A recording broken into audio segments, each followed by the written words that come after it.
अपनी प्रथम कर्म भूमि नीम करौली के नाम पर अपने व्यक्तित्व, अपनी पहचान, अपने नाम का प्रतीक बनाकर अमर कर विश्व विख्यात कर दिया। स्वयं नीम करौली बनकर बाबा बीच बीच में यहाँ आते रहते, पर गांव वालों से छिपकर।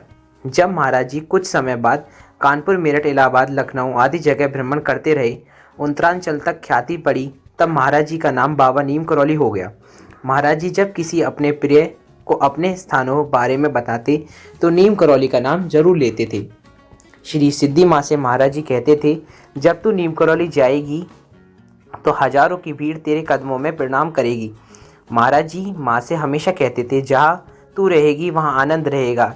शरीर लीला के अंतिम समय में महाराज जी ने माँ से कहा, माँ, सारी दुनिया के सामने हंसता हुआ जाऊंगा, पर तेरे सामने रोता हुआ, क्योंकि तूने मेरी बहुत सेवा की है।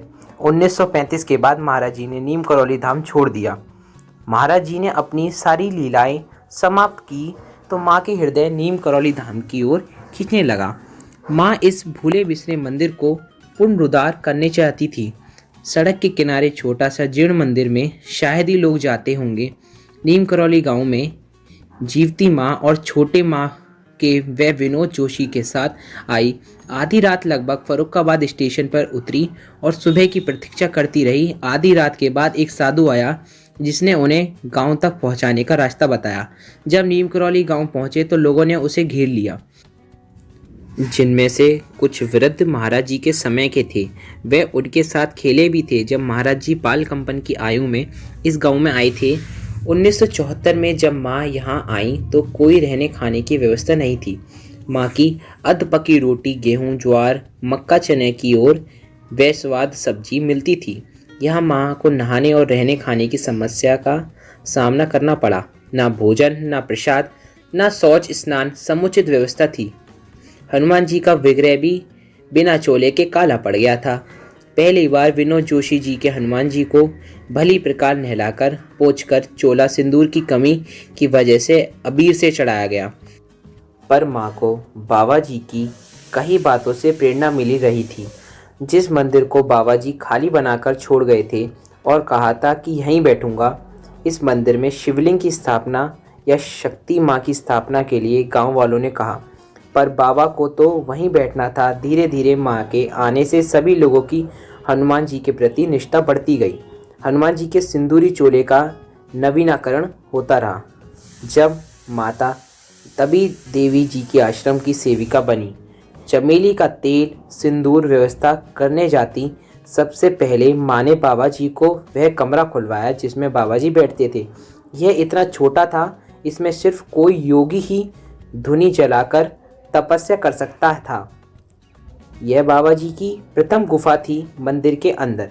बाबा जी की कुटी के नीचे बाबा जी ने जब मंदिर छोड़ा था तब एक छोटा सा मंदिर बनवाया था जिसमें किसी और की स्थापना नहीं की गई। किसी ने पूछा, बाबा यहाँ कौन बैठेगा? तब महाराज जी ने उत्तर दिया, हो बैठेगा। माँ के लगातार नीम करौली धाम आने से अथक प्रयास से महाराज जी की कथनी सत्य होती दिखी। माँ ने बाबा की कहानियाँ घर घर सुनाई और बाबा जी के फ़ोटो भी बांटे। आश्रम को तीर्थ बनाने के लिए और बाबा जी के नाम की गरिमा के लिए बहुत त्याग किया। माँ यहीं महीनों रहकर भगवत गीता का पाठ आदि करती रहती थी। भंडारे नियमित होते रहे। श्री माँ के आगमन से पहले तो नज़दीकी जिलों के लोग, बाद में जल्दी ही बहुत दूर दूर से लोग आना प्रारंभ हो गए थे। बाबा जी व हनुमान जी की कृपा की ऐसी वर्षा हुई कि सभी के काम स्वैत बनने लगे।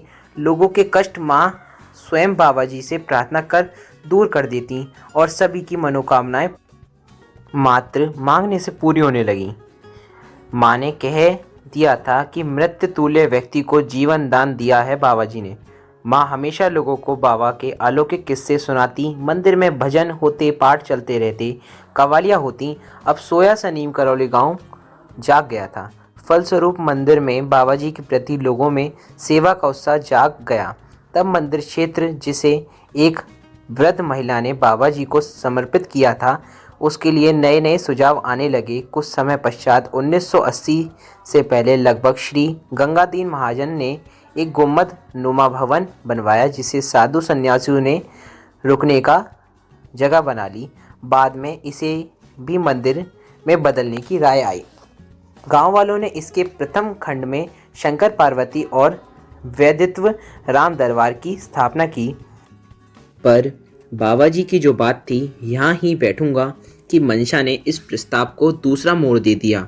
वर्ष 1981 में इस भवन की परिक्रमा में माने सानिध्य में भगवत सप्ताह संपन्न हुआ और इसी समय महाराज जी की प्रेरणा से महाराज जी के तत्वपीठ की स्थापना का भी सूत्रपात हुआ।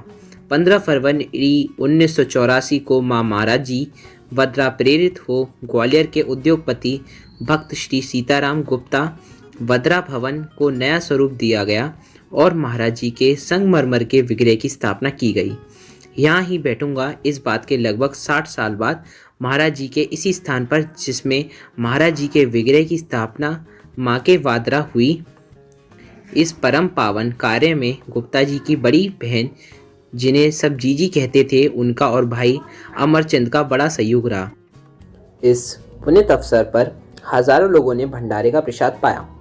बाबा जी के इस मंदिर को उनके तत्वपीठ का स्वरूप देने हेतु सिद्धि माँ की आज्ञा से श्री विनोद चंद्र जोशी की 1953 में संचित बाबा जी के फूलों का कलश बाबा जी के इस विग्रह के नीचे समाहित कर दिया गया।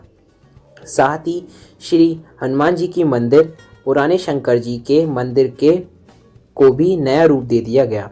मंदिर को आश्रम को रूप देने की माँ की प्रेरणा में मंदिर को ऊंची ऊंची दीवारों से घेर दिया गया और 2 फाटक चढ़ा दिए गए, जिससे अंदर आवश्यक कमरों को भी बनवा दिया गया। बाबा जी की सिद्ध गुफा जमीन के नीचे थी, जिसमें 2 कमरे और एक बरामदा था, हवन कुंड था। इस जगह के बारे में किसी को कोई जानकारी नहीं थी, उन्हें भी अंदाजा नहीं था जो बाबा जी के साथ खेला करते थे।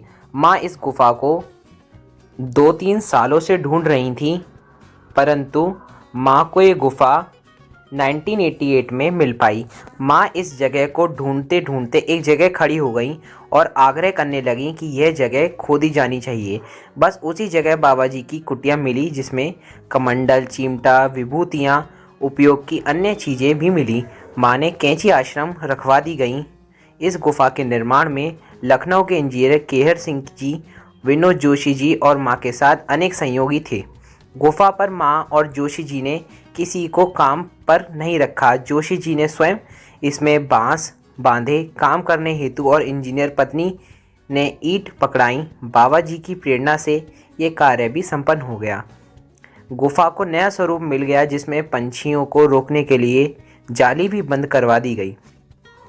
इसमें माँ का सारा प्रयास सार्थक हो गया और नीम करौली मंदिर धाम में बदल गया। अब 15 फरवरी को प्रतिवर्ष भंडारा आयोजन होने लगा, जिसमें माँ कोई दिन पहले ही आकर व्यवस्था देखती थी और भक्तों को कष्टों को हरने के उपाय बताती थी। सभी की मनोकामनाएं पूर्ण हो जाती, कष्ट स्वयं कट जाते। 1986 में पहली बार माँ बाबा जी की जन्म स्थान अकबरपुर गईं, जहाँ 2000 ईस्वी में मंदिर का निर्माण हुआ। नीम करौली धाम में माँ का आगमन 2005 तक नियमित रहा, पर धीरे धीरे माँ का आना कम होता चला गया। माँ ने आश्रम का संचालन स्थानीय लोगों को सौंप दिया और खुद को दूर कर दिया। बाबा जी की कृपा से आज भी सभी आश्रमों को संचालन बाबा जी स्वयं देखते हैं। बस किसी को अपनी प्रेरणा दें और कब तक उसे सौंप दें, उनकी मर्जी है, और यही सेवक हैं हम उनके।